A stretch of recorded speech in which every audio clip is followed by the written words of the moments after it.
नमस्कार विद्यार्थी मित्रांनो, गणितातील संख्याज्ञान या घटकातील उपघटक आंतरराष्ट्रीय संख्या चिन्हे अभ्यासणार आहोत. आता संख्या चिन्हे अभ्यासत असताना सर्वप्रथम आपण देवनागरी संख्या चिन्हे. काही जण विद्यार्थ्यांना हा प्रश्न पडतो, सर देवनागरी संख्या चिन्ह आम्ही आतापर्यंत वापरले नाही, त्या शब्दाचा अर्थ माहिती नसल्या कारणाने काही विद्यार्थ्यांचं उत्तर चुकीचं येतं, चुकीचा पर्याय निवडतात. सर्वप्रथम पाहूया आपण देवनागरी संख्या चिन्ह. देवनागरी संख्या चिन्हामध्ये ज्यावेळेस संख्या चिन्ह लिहिले जातात त्यावेळेस विद्यार्थ्यांना अरे सर हे आम्हाला माहिती आहे ना, पण आम्ही यांना देवनागरी म्हणत नाही सर, मराठीत जे अंक लिहितो ते म्हणतोय. मराठीमध्ये जे आपण अंक लिहितो 0 1 2 3 4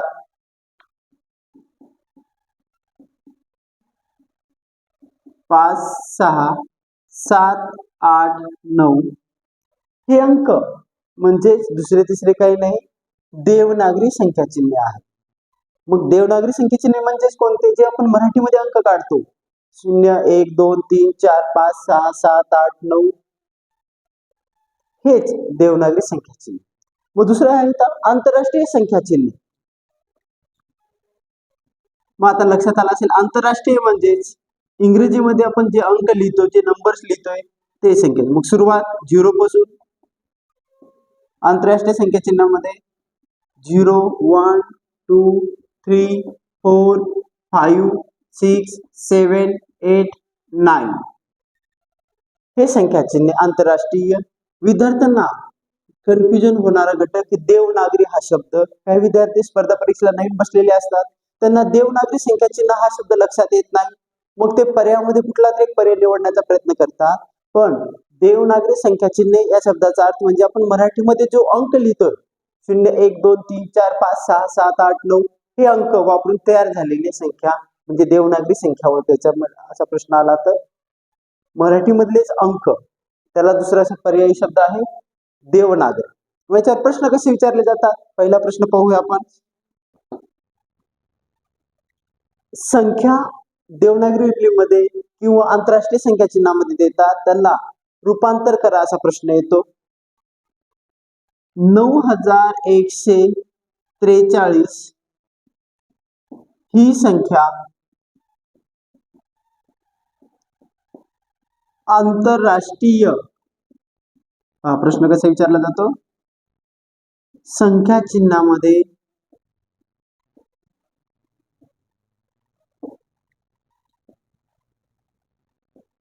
कसे लिहा.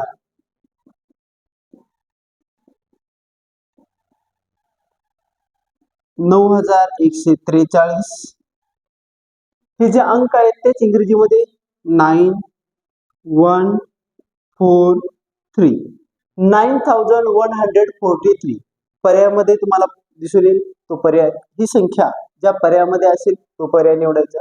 मग बाकीचे 3 पर्याय कसे देत असतील, उदाहरणामध्ये पहा. पर्याय नंबर 1, दुसरा पर्याय,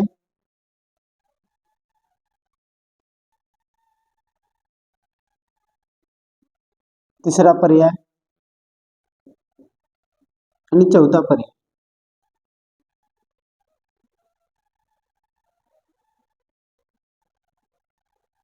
जर पर्यायाकडे निरीक्षण करून पाहिला तर लक्षात येईल काही अंक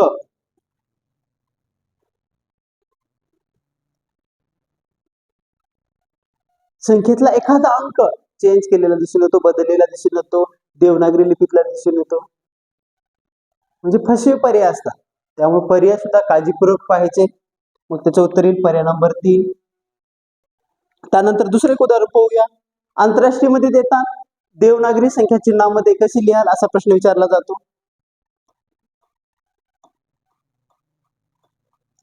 देवनागरी शब्दाचा अर्थ समजल्यामुळे विद्यार्थ्यांना प्रश्न सोडवणं सहज सोपं जातं. प्रश्न दुसरा, 8425 8425 ही संख्या देवनागरी संख्या चिन्हामध्ये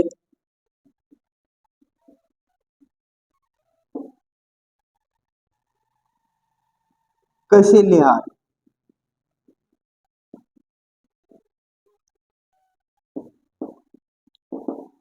8425. 8 देवनागरीमध्येच मराठीमध्ये 8 कसं लिहिणार?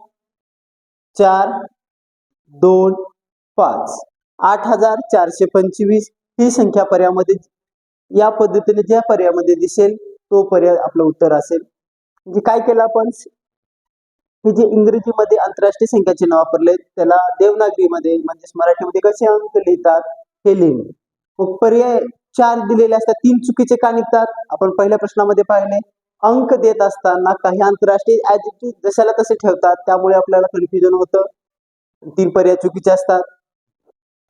आपण पाहूया कसे देतील पर्याय. 8425 अशा पद्धतीने देऊ शकतात.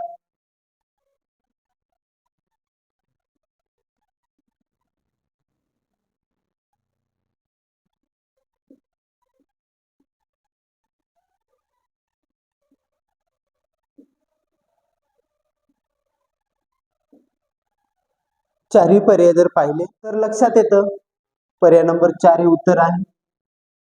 हे पाहिले आपण प्रश्न 2. आता तिसरा प्रश्न शाब्दिक स्वरूपामध्ये विचारला जातो. संख्या अक्षरामध्ये दिली जाते आणि जेव्हा संख्या अक्षरात दिली जाते ते विद्यार्थ्यांना खूप अडचणी येतात. मराठी माध्यमच्या विद्यार्थ्यांना काही समस्या येत नाही, ते सहजपणे सोडवू शकतात. पण सेमी माध्यमाच्या विद्यार्थ्यांसाठी हा प्रश्न थोडा कठीण जातो. त्याचं कारण त्यांना जे अक्षरात दिलेले संख्या आहेत ते अंकामध्ये नंबरिकल मध्ये लिहिता येत नाही, काही अडचणी निर्माण होतात. कसा प्रश्न आहे पाहू आपण. प्रश्न तिसरा 12,000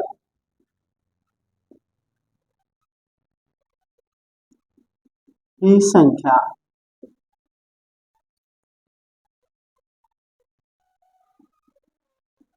आंतरराष्ट्रीय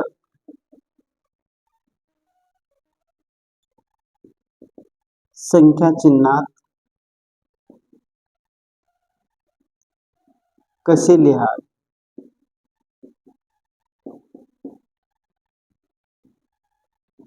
विद्यार्थ्यांना 12,500 अंकामध्ये कसे लिहायचे हे इथंच अडचण निर्माण होते, त्यामुळे त्यांचं उत्तर चुकतं, पर्याय चुकीचा निवडतात. कारण 12,500 लिहित असताना काही विद्यार्थी अशा पद्धतीने पर्याय निवडू शकतात.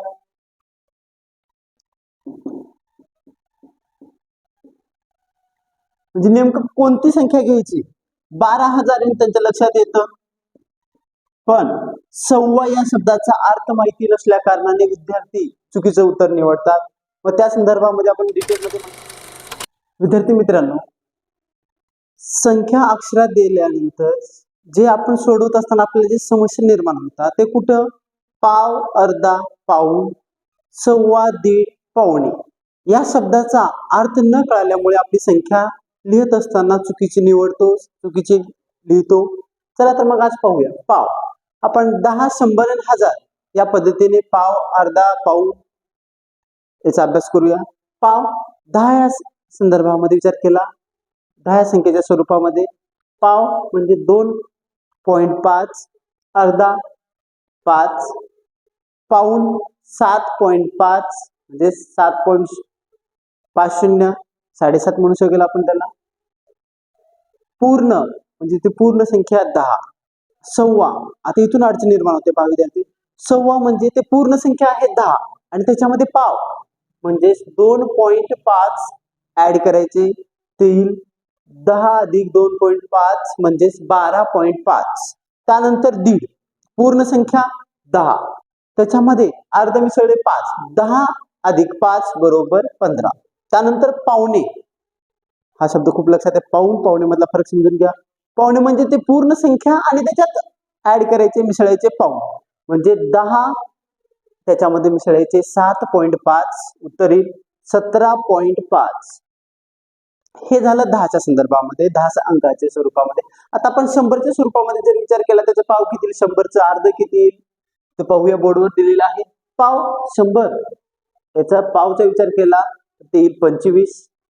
अर्धा, अर्ध्याचा विचार केला तर 100चा अर्ध 50 पाऊण. पाऊणचा विचार केला 100चं पाऊण म्हणजे 75. पूर्ण ती संख्या पूर्ण म्हणजे 100. त्यानंतर सव्वा. आता इथे पण 5 सव्वा शब्द आलेला आहे. 125, 225, 325 असे अक्षरामध्ये दिले जातात. मग त्याला तुम्ही अंकामध्ये कसं लिहिणार? सव्वा म्हणजे ते पूर्ण संख्या 100 आणि त्याच्यात पाव म्हणजे 25. 100 अधिक 25 म्हणजे इथे आहे उत्तरी 125. 100 या संख्येच्या स्वरूपामध्ये विचार केला 125 म्हणजे 125. 100 अधिक 25. पाव 100चं 25 येतं, ते पूर्ण म्हणजे 100. दोघांची बेरीज उत्तर आलं 125. आता 150. दीड ते पूर्ण आणि त्याच्यामध्ये अर्धा. 100 त्याच्यामध्ये अर्धा. 100चा अर्धा आहे 50. 100 अधिक 50 बरोबर 150. 150. 150. पावणे. हा आता इथे आला पावणे. पावणे 200. पावणे 200. आता पहा पूर्ण 100 पाऊण 75. मग किती झालं? 100 अधिक 75 175. विद्यार्थी मित्रांनो इथेच मुलांचं चुकतं.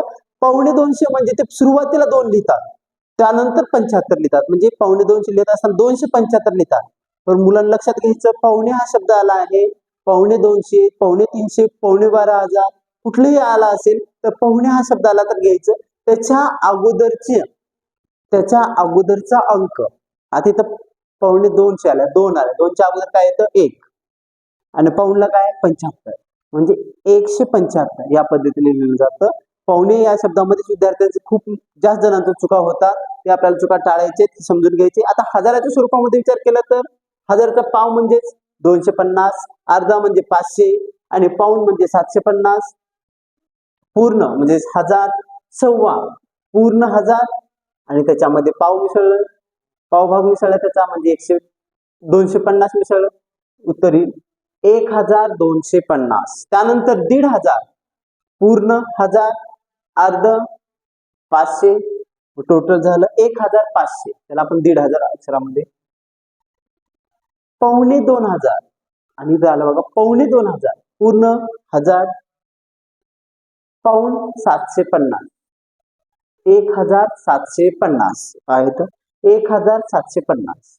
या पद्धतीनं समजून घ्या. 10 असेल, 100 असेल, 1000 असेल. पाव, अर्धा, पाऊण, सव्वा, दीड, पावणे हे जर अक्षरातून तुम्हाला लक्षात आलं तर तुम्ही सहजपणे गणित सोडवू शकता.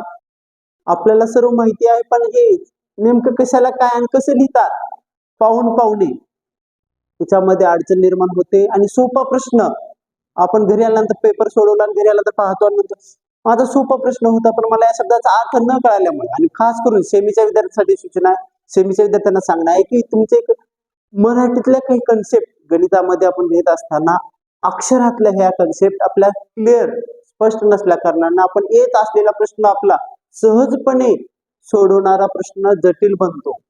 12,500 आंतरराष्ट्रीय संख्या चिन्हामध्ये कसे लिहा?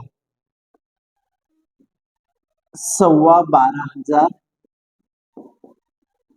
सव्वा हा जे अक्षर आहे शब्द आहे, सव्वा शब्द याचा अर्थ आपण समजून घेतला किती आहे. आता लिहित असताना 12,000 लिहिले आपण. सव्वा हजार आपण पाहिले ती पूर्ण संख्या लिहिली आणि त्याच्या पाव 1000चा पाव म्हणजे 250 ती संख्या आली.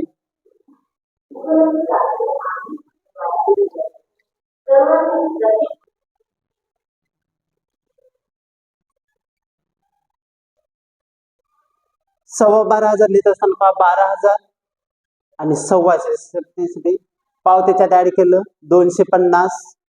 12,250 म्हणजे 12,500. आता दुसरा प्रश्न पाहूया आपण. पावणे 200 आपण मागे तक्ता पाहिलेला आहे. पावणे 200 आपल्या लक्षात आहे. पावणे 200 जो अंक लिहिणार आहोत ते वाचल्यानंतर पावणे 200 म्हणजे 2च्या अगोदर काय येतं 1. त्यानंतर पावणे म्हणजे त्याच्यात पाहुणे ऍड करायचे. आता हे आहे से म्हणजे 100च्या स्वरूपामध्ये, तर 100च्या माहिती आपल्याला किती 75. मग ती संख्या कशी असेल 175 175 175 175.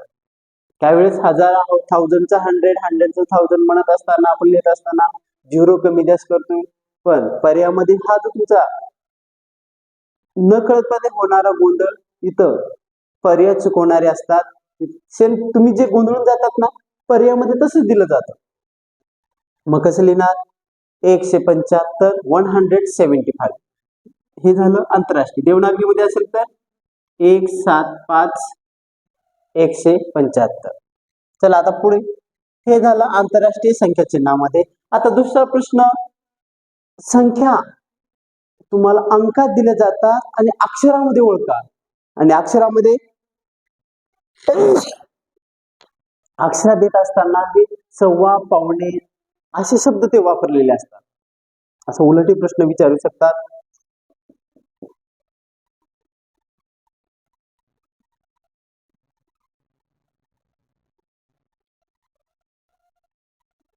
$7,750 हे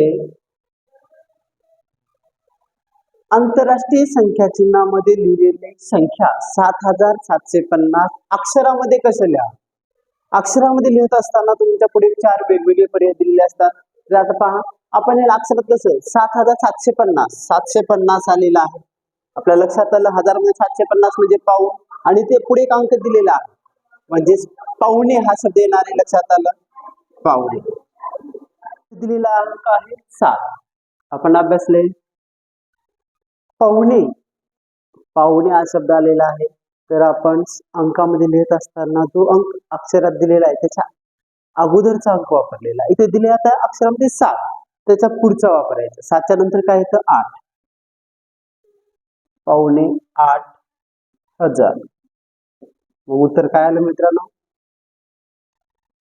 पावणे 8,000.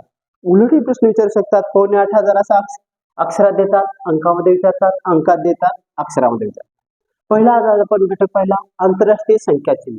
याच्यामध्ये पाव, अर्धा, पाऊण, सव्वा, दीड, पावणे हे ज्या विद्यार्थ्यांना लक्षात आलं त्यांचे या उपघटकातील एकही मार्क कटणार नाही. आता आपण पुढील व्हिडिओमध्ये पुढील उपघटक पाहूया. धन्यवाद.